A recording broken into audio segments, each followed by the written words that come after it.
Madame, Monsieur, bonjour et ravi de vous retrouver ce matin dans le cadre de votre grande messe. J'aime si bien le dire. Vous êtes dans le cadre de Kios Africain. Kios Africain ce jour également, c'est toute panoplie des journaux parus ce matin pour vous permettre d'avoir toute l'actualité africaine telle que écrite et publiée par l'ensemble de la presse africaine et de ce pas. Je suis si bien accompagné. Il est également là ce matin du Roger Noisieux. Bonjour. Bonjour Raoul Pepin, bonjour à nos millions de téléspectateurs à travers la planète. Madame, Monsieur, fois de plus, bonjour et bienvenue donc à cette deuxième édition de la semaine de Kiosque africain, la revue de presse panafricaine, la presse papier comme la presse en ligne. Ces quotidiens, ces hebdomadaires et autres magazines d'information qui nous édifient et nous informent sur les faits qui font l'actualité, sur l'actualité des faits qui font bouger le continent africain. Et nous ouvrons tout de suite, Raoul Pepin, par l'Afrique centrale. Et c'est avec vous. Tout à fait. L'Afrique centrale, j'ouvre effectivement le créneau. C'est avec Gabon Echo que nous allons ouvrir cette rubrique de l'Afrique centrale, gastronomie et de 4 pour Goût de France. Selon Gabon Echo, donc, la 4e édition de l'événement culinaire annuel Goût de France a été officiellement annoncée par l'ambassadeur de France. C'était hier dans les locaux du restaurant Loquois. La date retenue donc est le 21 mars prochain. Il s'agit de vulgariser et valoriser la cuisine française. Plus de 3000 cuisiniers dans pas moins de 158 pays repartis à travers le monde, selon donc de la partie, c'est-à-dire absolument dans les colonnes de Gabon Echo. Nous restons au Gabon avec Gabon Actu, aussi en kiosque depuis quelques heures. Le Gabon pleure un de ses plus célèbres éléphants. Poto, c'est son nom, un éléphant que l'on observait depuis plusieurs années à Nyonyé, au sud du parc national de Pongara, situé donc à quelques encablures de Libreville, la capitale du pays. Il est donc porté disparu, comme pour dire qu'il est mort. Le pachyderme s'est éteint des suites d'une blessure à la patte lorsqu'il a été pris au piège, tout simplement par les populations, c'est-à-dire absolument dans les colonnes de Gabon Echo, aussi en kiosque depuis quelques heures. Gabon Refuse, nous sommes au Gabon toujours. Sogara, la société gabonaise de raffinage, 50 ans d'histoire débouchant donc sur l'avenir.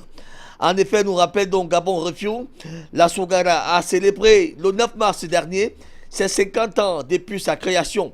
Une occasion, selon ses confrères, de faire une liste des problèmes et d'évaluer la situation et d'envisager les perspectives. À lire absolument dans les colonnes de ce journal. L'Union, aussi en kiosque depuis quelques heures. Que dit la une du quotidien national gabonais? Fait divers en perspective, englouti par les eaux du Como. Chris Kevin Assoussa Moubaka, élève de 4e dans un établissement public, a péri hier à la mi-journée dans les eaux du Como. Les tentatives des sapeurs-pompiers pour retrouver le corps n'en ont rien donné, précise alors l'Union. La victime, partie pour une longue balade avec 10 de ses camarades le long de la plage, avait pris place sur un radeau que les vagues ont fini par renverser, c'est-à-dire absolument dans les colonnes de l'Union. Aussi en kiosque ce matin, Tchad Info, également depuis quelques heures. Tchad, États-Unis d'Amérique. Le Tchad pourrait donc sortir de la liste noire des États-Unis d'Amérique rapidement. C'est ce que déclare Rex Tillerson, arrivé hier en N'Djamena, dans le cadre d'une tournée africaine qu'il a d'ailleurs entamée le 6 mars dernier. La visite du secrétaire d'État américain aura duré quelques heures seulement. Une visite éclair selon Tchad Info et qui a donné lieu à la rencontre entre le chef de l'État tchadien et le chef de la diplomatie américaine. Que se sont-ils dit? Allez donc fouiller dans les colonnes de Tchad Info. En kiosque également depuis quelques heures. La nouvelle Centrafrique, nous sommes là en République centrafricaine. Que dit donc la une? Centrafrique, Baoro, Nana Mumbare, le café citoyen, ça marche, s'exclame alors le journal, autour du thème central, collecter les besoins des déplacés pour aider à leur retour au pays. Les échanges avec les populations et les déplacés venus du Cameroun, de Yeloa et de Berberati ont été riches et encadrés par des autorités de Nana Mambere, assistés de la MINUSCA et du HCR, comme semble l'avoir dit cette une. En kiosque également depuis quelques heures. En République démocratique du Congo maintenant, c'est la prospérité qui est en kiosque aussi depuis quelques heures. Élection 2018 On en parle encore en République démocratique du Congo, d'opposition au gré des vagues. La prospérité de remarquer d'ailleurs que la bataille de la tenance sera tellement âpre qu'au sein de l'opposition, phagocytée par des luttes intestines et fractures liées à la crise des leadership, il sera difficile qu'elle se présente un bloc dur. À lire absolument dans les colonnes de la prospérité, en kiosque également depuis quelques heures, les dépêches de Brazzaville. C'est au Congo, diplomatie donc, Ziaoun, j'ai accompli fidèlement ma mission au Congo. Disait alors l'ambassadeur de Chine au Congo-Brazzaville. Ainsi, 3 jours avant de quitter la République du Congo, l'ambassadeur de Chine a salué donc les avancées réalisées dans plusieurs domaines, notamment celui des infrastructures. Il y aurait d'ailleurs passé 2 ans et demi dans ce pays qu'on appelle le Congo. C'est au Congo-Brazzaville. Au Cameroun maintenant, c'est avec Cameroun Tribune que nous y allons. Que dit la une du quotidien national gouvernemental en kiosque depuis quelques heures? Dette envers le PME, l'État va payer. C'est la une de Cameroun Tribune qui nous apprend que le Premier ministre chef du gouvernement présidait alors hier à Douala la 9e édition du Cameroun Business Forum, a rassuré d'ailleurs que le MINFI allait accélérer le processus de règlement de la dette intérieure pour donner du sang neuf aux petites et moyennes entreprises, comme semble l'avoir dit Cameroun Tribune. En chose également depuis quelques heures, mutation est aussi là depuis quelques temps. Que dit donc la une de mutation ce matin? Société d'État, on en parle aussi avec mutation ce matin. Ces poches de gaspillage ignorées, titre alors mutation, qui précise que la circulaire du Premier ministre signée donc le 23 février dernier s'apparente à une goutte d'eau dans la mer. À lire absolument dans l'analyse d'un expert en finances publiques que publie ce matin mutation en kiosque. Nous restons au Cameroun avec The Guardian Post, le quotidien à obédience anglophone, sénatorial 2018. On en parle avec The Guardian Post. La Cour constitutionnelle mise donc à l'épreuve des dossiers de disqualification des listes du Rassemblement démocratique du peuple camerounais. La Chambre devrait donc siéger sur les recours à l'annulation de certaines listes du parti au pouvoir, notamment la liste de la Damawa. Et bel et bien, d'autres listes, c'est-à-dire absolument dans les colonnes de The Guardian Post. Également en kiosque depuis quelques heures, Camer Info aussi depuis quelques temps, opération épervier. On en parle avec Camer Info. Issa Chilo Mabakari, trahi par son secrétaire particulier. Et puis également, affaire d'escroquerie, Dieudonné Kamdem donne sa part de vérité. Et ensuite, présidentielle 2018, les militants de Capral Libye séquestrés dans une cellule à Douala. C'est ce que semble avoir dit Camer Info dans ses différents titrages ce matin. On sort du Cameroun et de ce pas même de l'Afrique centrale avec le jour. Également en kiosque ce matin, préparatif Cannes 2019, Amat dit ses vérités au Cameroun. Ainsi donc, en visite à Kigali, le président de la Confédération africaine de football a fait une déclaration sur la Coupe d'Afrique des Nations 2019. Qu'a-t-il dit? Allez tout simplement lire dans les colonnes de Le Jour, en kiosque également depuis quelques heures.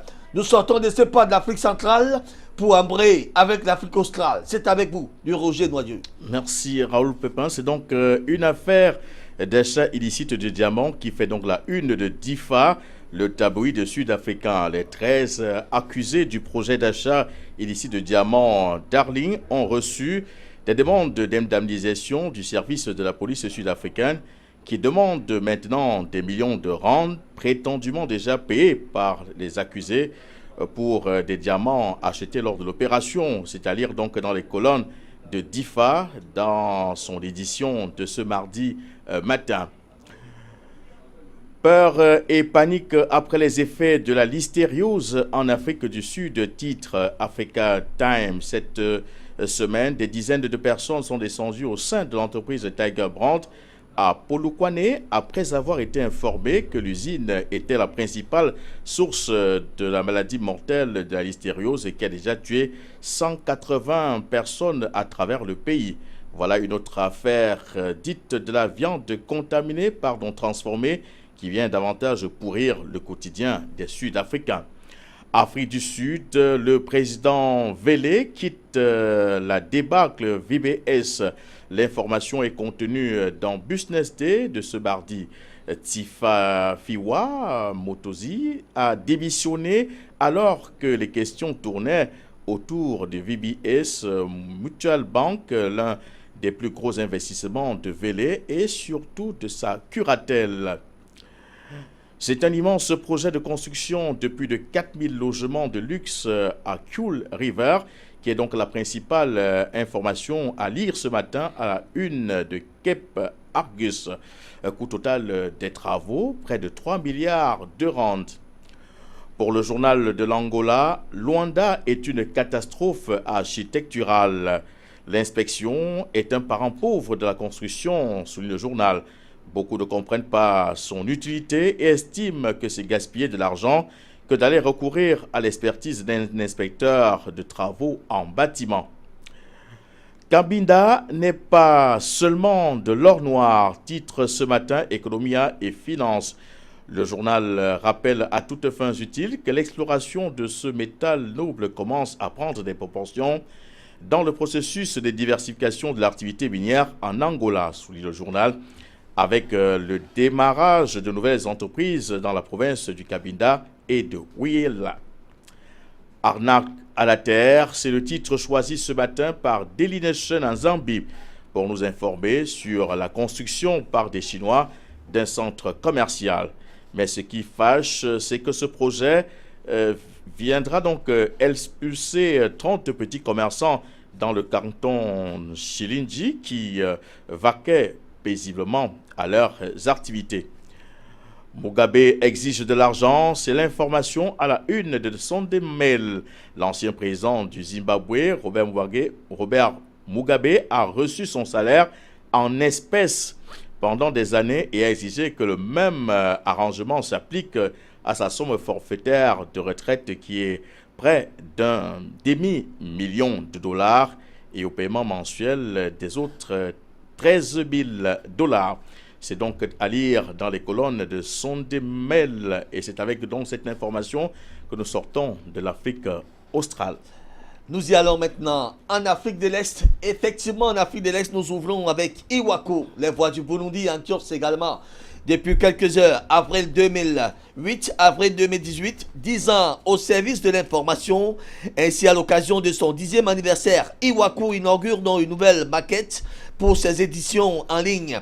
Mais cette refonte n'est pas que cosmétique, poursuit le journal. Elle vise à mieux valoriser les contenus et à améliorer le confort du lecteur. C'est à dire absolument dans les colonnes d'Iwaku. D'ailleurs, vous avez dû observer que quasiment la page n'est plus comme d'habitude. C'est d'ailleurs l'innovation qu'apporte Iwaku dès ce matin. Allons-y avec la nation aussi en Corse depuis quelques heures. Nous sommes là à Djibouti, conférence internationale sur l'énergie solaire en Inde. Le président Guélé prend alors part aux assises de New Delhi. Il s'agit d'une conférence aux finalités aussi nombreuses qu'importante. Elle vise d'une part à se poser un débouché concret aux décisions et accords adoptés par la communauté internationale à Paris en novembre 2015 dans le cadre de la COP 21. À lire rapidement dans les colonnes de ce journal. Au Comores, maintenant c'est avec Al Watwan que nous y allons.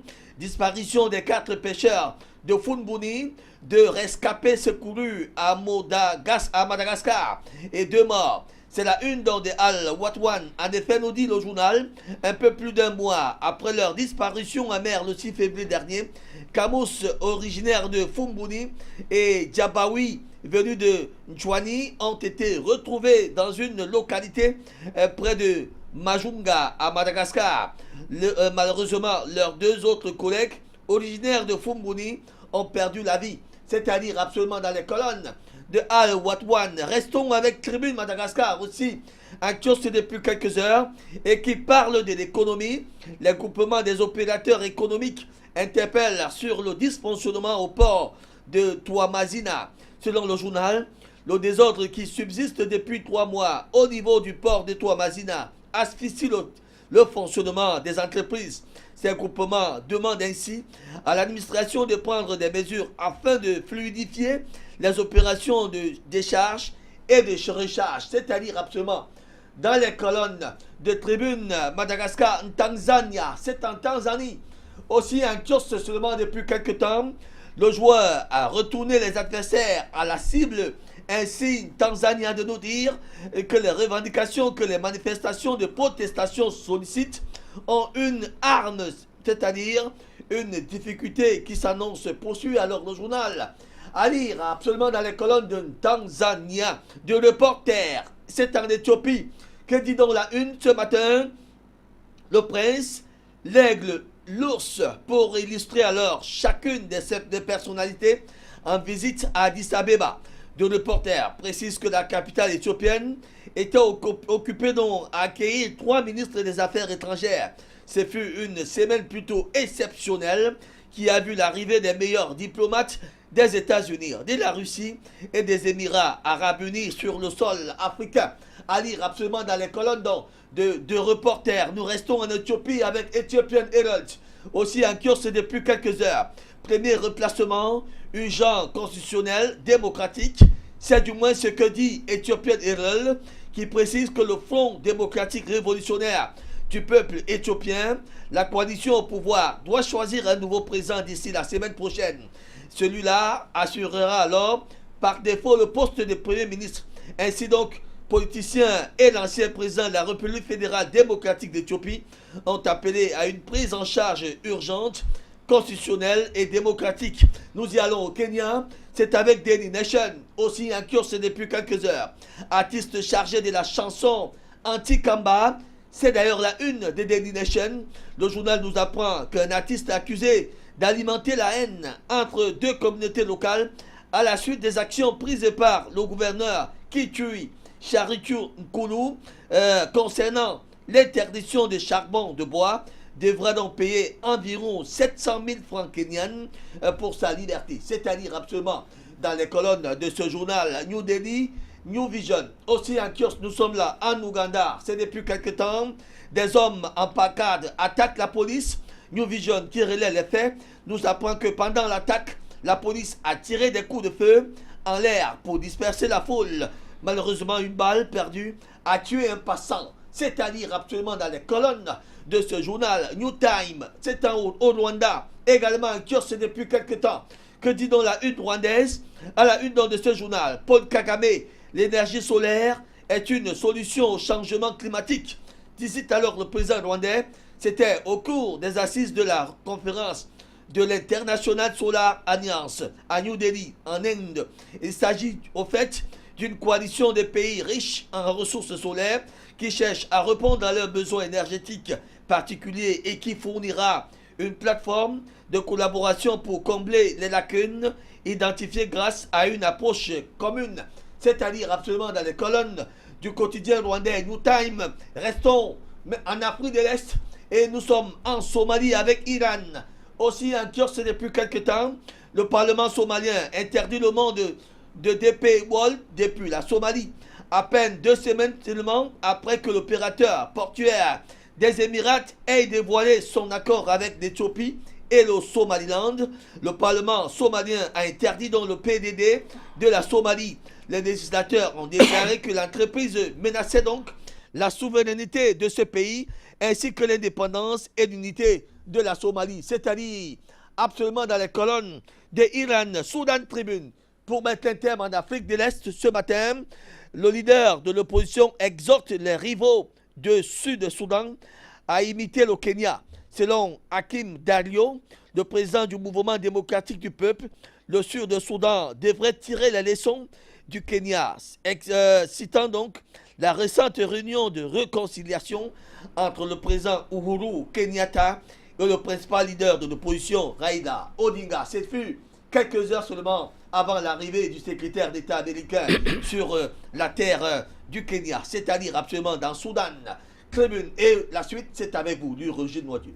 Ouvrons notre kiosque africain consacré aux publications en kiosque et en ligne de l'Afrique du Nord avec le Courrier d'Algérie, le journal qui traite de la vente des véhicules. Le fait majeur que souligne le Courrier d'Algérie est le désordre observé dans ce secteur d'activité dans lequel on trouve des véhicules neufs de 2018 en vente dans les véhicules d'occasion. Dans ce marché où la voiture fait le désordre, on y retrouve la K104 bâchée des années 1968 au bolide de 2018, tout type confondu. Une arnaque, disent les uns, une de trop, disent les autres, rapporte donc le Courrier d'Alger ce matin. Le quotidien d'information indépendant La Nouvelle République annonce une réunion de haut niveau de l'Union africaine sur la lutte contre le financement du terrorisme les 9 et 10 avril prochains à Alger. À travers cette réunion, l'Algérie veut montrer sa détermination à aller aussi loin que possible pour rendre effective l'intégration sous-régionale dans le cadre de l'Union du Maghreb arabe, comme l'a déclaré Abdelkader Massaël, le ministre des Affaires étrangères. Il y a des obstacles à surmonter, titre le Midi d'Algérie, des obstacles qui doivent être surmontés dans la reprise du dialogue entre le ministre de l'Éducation nationale et le Conseil national autonome du personnel enseignant du secteur tertiaire de l'éducation. Cette deuxième manche du dialogue, entamée le 5 mars dernier, fait donc suite à la grève illimitée initiée par ce syndicat. Le quotidien national Le Jour d'Algérie nous informe ce matin que l'épidémie de rougeole se fait inquiétante, que 5 décès ont été enregistrés sur plus de 2300 cas recensés dans 13 wilayas. Toujours à la une du quotidien national. On souligne qu'en dépit de la crise, le président Abdelaziz Bouteflika a donc ordonné la poursuite des réformes de la justice. Une information confirmée par le ministre de la Justice, Loutayeb, lors de la cérémonie d'inauguration du tribunal d'Aouflef Adras. Quant au quotidien Le Soir d'Algérie, c'est donc la solitude du Premier ministre qui barre la une. Ahmed Ouyaya, puisqu'il s'agit de lui, aurait-il définitivement perdu la latitude de s'exprimer devant les Algériens en qualité de Premier ministre, s'interroge le journal. Son silence remarqué au cours de la cérémonie du 8 mars n'a pas apporté de démenti à de nombreuses rumeurs en cours, conclut Le Soir d'Algérie, concernant bien évidemment son silence. Le quotidien d'Oran relève ce matin que l'État a remboursé près de 17 milliards de dinars en 2017 pour des arrêts de travail de complaisance, la fraude des médecins traitant en matière de prestations médicales, a rappelé le directeur général de la Caisse nationale de sécurité sociale Tidjani, Assam Adam. À sa deuxième information, le quotidien nous apprend ce matin qu'une centaine de migrants subsahariens ont été donc rapatriés. La dépêche de Kabylie, donc le journal des hommes libres révèle ce matin que Azadga deviendra bientôt un pôle d'excellence en électricité électronique pour le PDG d'Elec El Jazair. Cela fait 5 ans qu'il négocie pour avoir cette usine qui sera fonctionnelle d'ici 15 à 16 mois et qui va permettre d'injecter 8000 MW supplémentaires sur le réseau, ce qui va créer 12 000 km de lignes de haute tension, ce qui devrait également créer des emplois. L'ex-Enel d'Azadga voit donc grand. L'aquaculture est également en quête d'investisseurs, peut-on lire à la une de ce journal. Cette filière relativement jeune, souligne le journal, s'est quelque peu développée dans les wilawas de Bouria, avec la signature d'une convention entre la Chambre d'agriculture locale et la Chambre des pêches de Tizi Ouzou. Le numéro 1 de la presse sportive, le buteur, titre sur la grande explication du joueur Melal qui crève donc l'abcès. Il le fait à la une de ce journal. L'instabilité des entraîneurs nous a cassé. Cela fait 7 mois qu'on n'a pas été payé, Un grand déballage a lieu donc dans les colonnes du buteur ce matin. Le quotidien en ligne algérien L'Expression titre ce matin sur les démons qui hantent le plus vieux parti d'opposition, le FFS, depuis quelques années.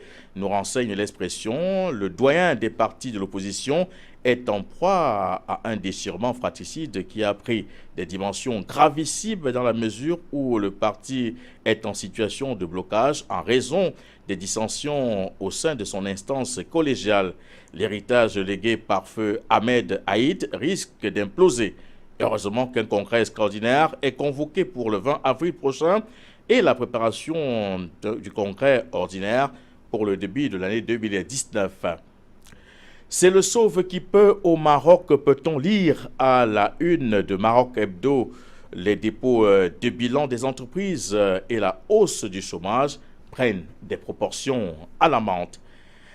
La tribune politique titre ce mardi sur les 11 accords et mémorandums d'entente signés entre le Maroc et le Qatar à l'occasion de la 7e session de la Haute Commission mixte de coopération Maroco-Qatari, tenue donc lundi à Rabat sous la présence du chef du gouvernement Saad Eddine El Outami et du Premier ministre et ministre de l'Intérieur du Qatar, Abdallah Ben Nasser Ben Khalifa Al Thani. Le Canard libéré se pose ce matin la question de savoir à quoi sert le Comité national de prévention des accidents de la circulation. Le journal de relever par la suite qu'il est en panne d'idées. Le journal évoque aussi la révolution communale qui est en marche à Casablanca et titre la Banque mondiale pour aborder les élus. Les acteurs de la communication dénoncent la taxe d'écran dans le secteur de la publicité. Dans un communiqué conjoint, on peut donc lire ce matin dans les colonnes d'Info Magazine que la Fédération marocaine des éditeurs de journaux et le groupement des annonceurs du Maroc soulignent que la nouvelle loi des finances est en effet venue modifier et compléter les articles 251B, 254 et 183B du Code général des impôts de manière à élargir la notion d'annonce publicitaire sur écran à l'ensemble des annonces diffusées sur tout type d'écran numérique précis, précisant bien évidemment que les publicités diffusées sur écran publicitaire, à savoir LED, les écrans d'ordinateur, des téléphones portables sont désormais concernés par cette nouvelle taxe. Cette mesure prise sans concerter au préalable des auteurs constitue un frein au développement de l'activité, précise-t-il, et met en péril une économie numérique encore fragile. Aujourd'hui, le Maroc nous plonge ce matin au cœur du festival du film de Tanger où l'appel de Maria Kenzi Lalou a ouvert le bal. Près de 50 films vont être donc projetés et une trentaine seront en compétition. Ce 19e festival national du film qui se déroule jusqu'au 17 mars dans la ville de Détroit coïncide donc avec la célébration du 60e anniversaire du cinéma marocain. Le Maroc est donc une passoire de drogue dure. C'est l'information à retenir ce matin à la une du journal Le Reporter. Le journal qui extrait cette information de l'interview exclusive que Abdelhak Riam, le directeur du Bureau central d'investigation judiciaire, a accordé au journal Le Reporter. Plusieurs opérations de saisie record de cocaïne provenant d'Amérique latine ont été signalées en 2017 et en 2018. L'Observateur du Maroc et de l'Afrique, un journal en ligne, évoque à sa une ce matin donc du point du procureur général qui fait donc une mise au point, le procureur général du roi près de la cour d'appel de Casablanca au sujet des allégations de falsification dans l'affaire Bois-Crime.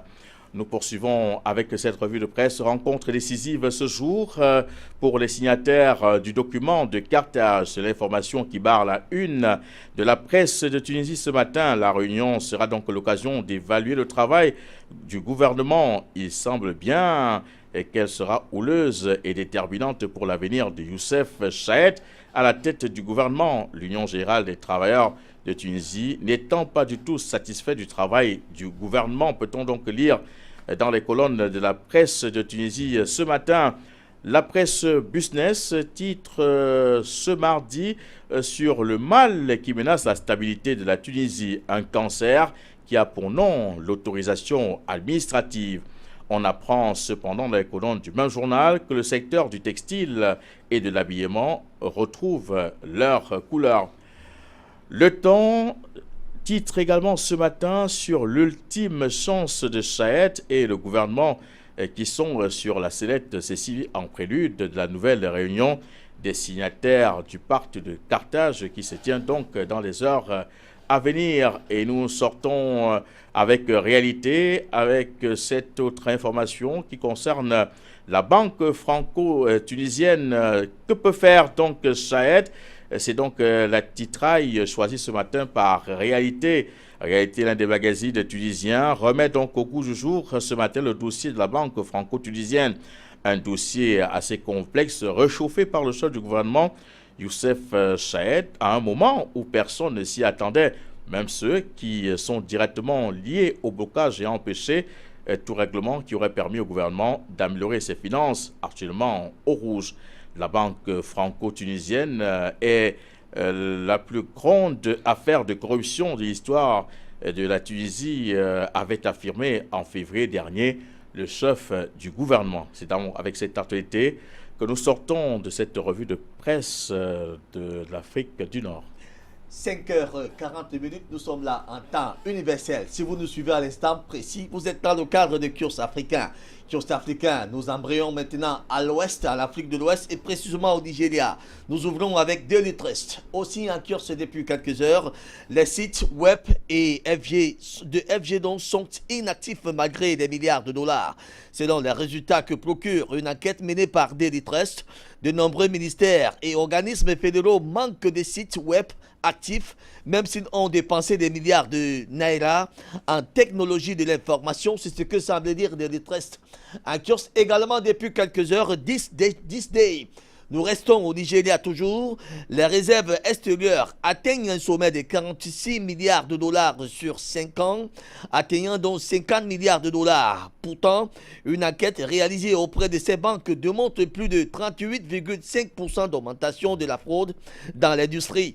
Toutefois, l'objectif des 40 milliards de dollars annoncé pour 2018 par le gouverneur de la Banque centrale du Nigeria a été largement atteint et devrait dans les prochains mois atteindre 50 milliards de dollars en cours, c'est-à-dire absolument dans les colonnes dans des 10D. Aussi, au Libéria, c'est avec Daily Observer que nous y allons. ArcelorMittal pour intensifier les exploitations minières de Yekopa. La question intéresse alors Daily Observer qui veut comprendre comment le mouvement des trains des minerais a augmenté rapidement depuis que Mittal a commencé à extraire le mont Gangra, une des montagnes vierges dans la zone de la concession. Aussi, ArcelorMittal et les citoyens de Nimba s'inquiètent de plus en plus de la récente intensification des opérations minières d'ArcelorMittal depuis que l'administration Bouya a pris fonction, c'était en janvier dernier. C'est-à-dire absolument dans les colonnes de Daily Observer, aussi en kiosque, Daily Guide. Nous sommes là au Ghana maintenant avec Daily Guide. La police met donc en garde contre la fraude ciblant donc les policiers supérieurs. Ainsi, Daily Guide de nous révéler d'ailleurs qu'un fraudeur en fuite utilise le nom de l'inspecteur général de la police, David Asante Apuatu, pour frauder des officiers de police. Le fraudeur en question promet donc à ses victimes la possibilité de faire partie d'une mission de maintien de la paix des Nations Unies. C'est-à-dire absolument dans les colonnes des Daily Guide. Nous allons en Gambie maintenant avec Kelo News en kiosque. La mise en œuvre de la clé de notre coopération, c'est ce que semble dire Kelo News dans sa principale titraille. En effet, le secrétaire permanent du ministère des Affaires étrangères exhorte alors les délégués participant au tout premier conseil présidentiel impliquant donc la Gambie et le Sénégal à se concentrer activement sur la mise en œuvre des décisions qui seront prises à la fin de la réunion d'experts. Ali, absolument dans les colonnes de Kero News, Liberté au Togo, aussi un kiosque depuis quelque temps, ce que Nana Akufo-Addo et l'opposition se sont dit à Accra, croient savoir à leur liberté, qui révèle d'ailleurs que l'opposition sursoit aux manifestations donnant une chance aux pourparlers de paix qui reprendront si peu. Ali, absolument dans les colonnes des libertés, toujours au Togo. C'est avec Togo Matin maintenant. Il faut diversifier les sources d'énergie en Afrique de l'Ouest. C'est du moins ce que pense Fort Gnassingbé, relayé par Togo Matin. Le président en exercice de la CEDEAO exhorte alors les pays de l'Afrique de l'Ouest à s'approprier de la nouvelle donne. Ali, absolument dans les colonnes de ce journal. Le Soleil au Sénégal maintenant. Réception de la Coupe du Monde au Sénégal. Macky Sall gonfle alors les lions du foot. C'est la une de Le Soleil. Le journal met donc en exergue l'enthousiasme du chef de l'État qui peut se permettre de rêver pour quelques minutes seulement. C'est-à-dire absolument dans les colonnes de Le Soleil. Sud Quotidien, aussi un kiosque depuis quelques heures, toujours au Sénégal. Accord de partenariat stratégique Afrique, puissance étrangère, nous dit Sud Quotidien. Abdoulaye Bathily étale alors ses réserves. Quelles sont donc ces réserves? Vous allez tout simplement aller en page 3 de ce quotidien pour découvrir la quintessence de cette actualité. Le Témoin, aussi un kiosque depuis quelque temps, toujours au Sénégal. Marche réprimée, Denis Aidé, Macky Sall et le syndrome des manifestations de 2012. S'exclame alors le journal qui redoute un retour à des soulèvements. C'est à lire absolument dans les colonnes de ce journal. Rumi, aussi un kiosque toujours au Sénégal. Sitting et manifestations au centre-ville. Les Sénégalais ont plus de droits à Florence qu'à Dakar, précise alors le journal, qui nous apprend que Mbaye Ndiaye taxe alors l'opposition sénégalaise de trop bavarde. C'est à lire absolument dans les colonnes de ce journal. Stade, aussi un kiosque. On parle un peu football pour illustrer alors une star du football mondial. Que dit donc Stade? Zinedine Zidane, le coach du Real Madrid, parlant de Ronaldo, déclare alors dans ses colonnes de Stade que Cristiano Ronaldo est d'une autre galaxie. Que veut dire autre galaxie? Allez donc découvrir la quintessence des unes relayées par Star de ce matin. Nous sortons du Sénégal pour embrayer maintenant avec le Niger. C'est le Sahel qui nous accueille. Sommet de l'Alliance solaire internationale à New Delhi, en Inde. Le chef de l'État réaffirme alors l'adhésion du Niger à l'initiative. Un sommet co-présidé par le Premier ministre indien et le président français. Le premier du genre d'ailleurs, poursuit le journal. Nous y allons avec Al-Akbar. C'est en Mauritanie maintenant. Pénurie et spéculation sur les prix du gaz domestique. Selon Al-Akbar, une pénurie de gaz domestique s'est fait ressentir depuis quelques jours en Mauritanie, notamment à Nouakchott, entraînant donc une montée inédite des prix de bonbonnes de gaz butane. Ali, absolument dans les colonnes de ce journal. Le combat, nous sommes là au Mali maintenant. Que dit la une? À propos de sa visite controversée effectuée à Kidal, Soumeilou Boubei Maïga ne m'a jamais déconseillé de voyager sur Kidal, disait alors Moussa Mara, justifiant son ignorance. Ali, absolument dans les colonnes de Le Combat, l'essor, le quotidien national, gouvernemental malien, aussi en kiosque depuis quelque temps. Alliance solaire internationale, plusieurs dirigeants à New Delhi pour renforcer la dynamique.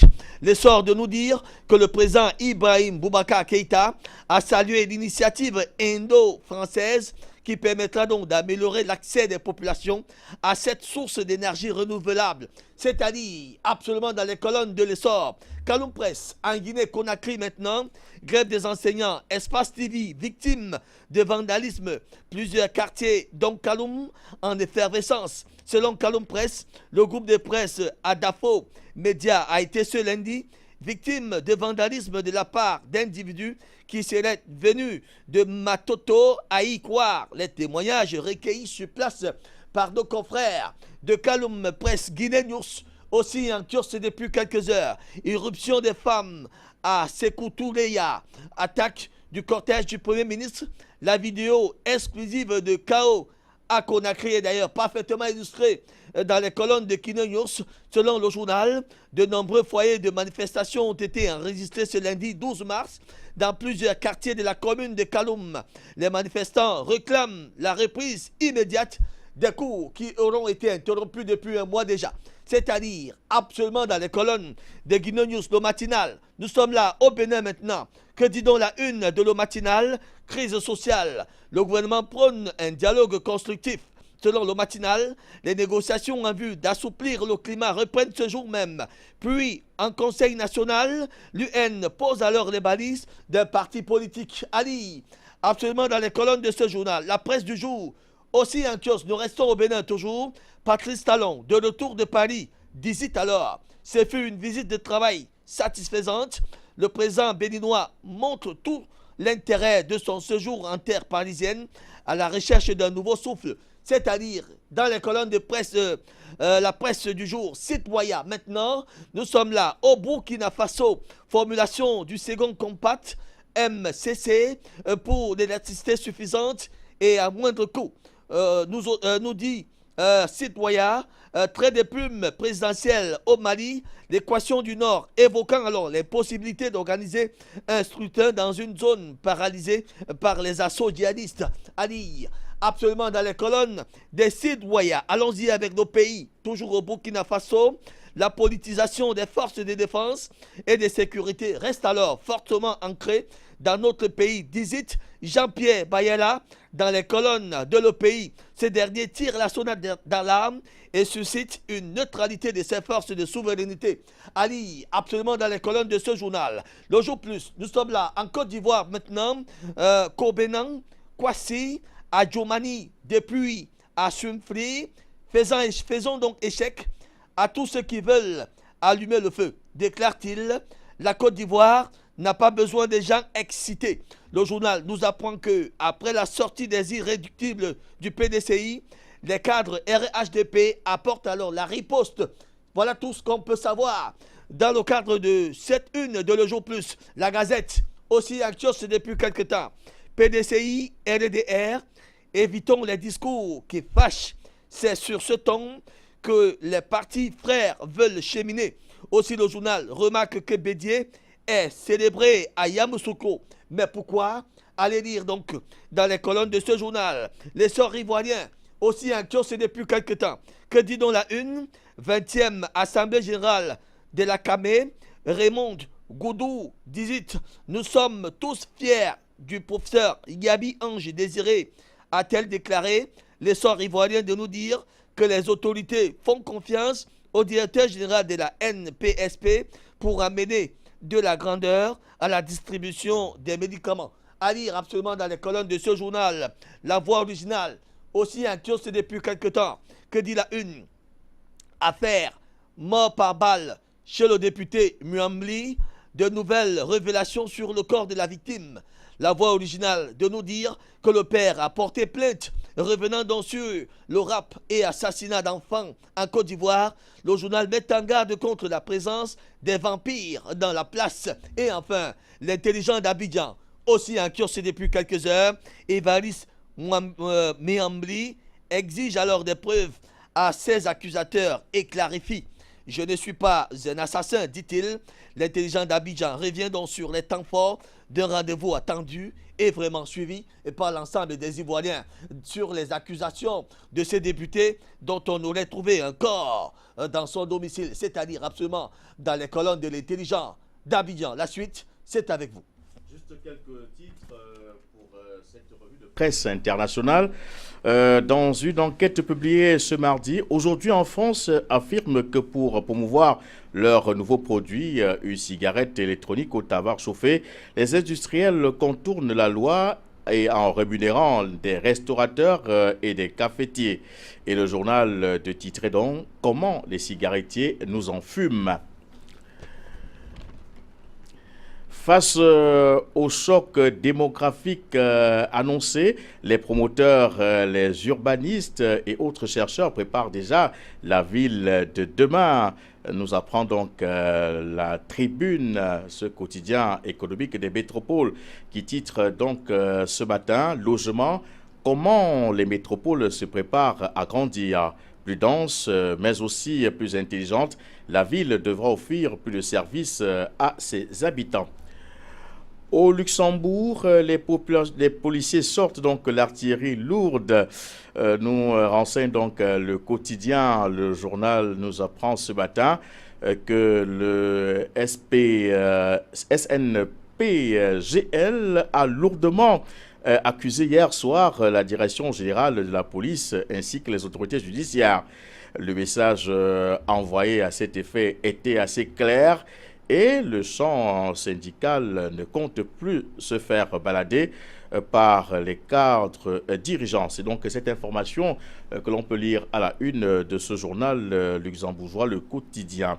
Les délinquants condamnés ne peuvent plus être déradicalisés. Voilà ce qu'on peut lire à la une de ce journal luxembourgeois Tageblatt. Par où faut-il donc commencer, s'interroge le journal. C'est donc une information à lire dans les colonnes de ce journal. Nous sortons bien évidemment par le Canada avec l'Artu qui titre sur l'accueil des migrants et révèle qu'il y a des familles qui défient la loi. À travers la caricature de la page de une, le policier rappelle à une âme généreuse qui a abrité des migrants chez elle que c'est illégal. Voilà donc pour conclure avec cette revue de presse concernant bien évidemment la page internationale. Tout à fait. C'est pour se retrouver tout à l'heure à la rédaction, lui, Junior. Bien évidemment. On donne rendez-vous à nos téléspectateurs tout à l'heure à 9h à l'université dans le cadre du Grand des Tribunes. Cette espèce d'analyse et d'éclutage des une. C'est tout à l'heure et c'est avec beaucoup de plaisir que vous allez retrouver vos invités, les invités avec lesquels vous allez revenir donc sur cette actualité. Et Dieu seul sait qu'elle est assez dense ce mardi. Tout à fait. Elle est très intense d'ailleurs ce mardi. Alors, le rendez-vous est pris tout à l'heure dans le cadre des Grandes Tribunes. Afrique Média, nos programmes sont en continu.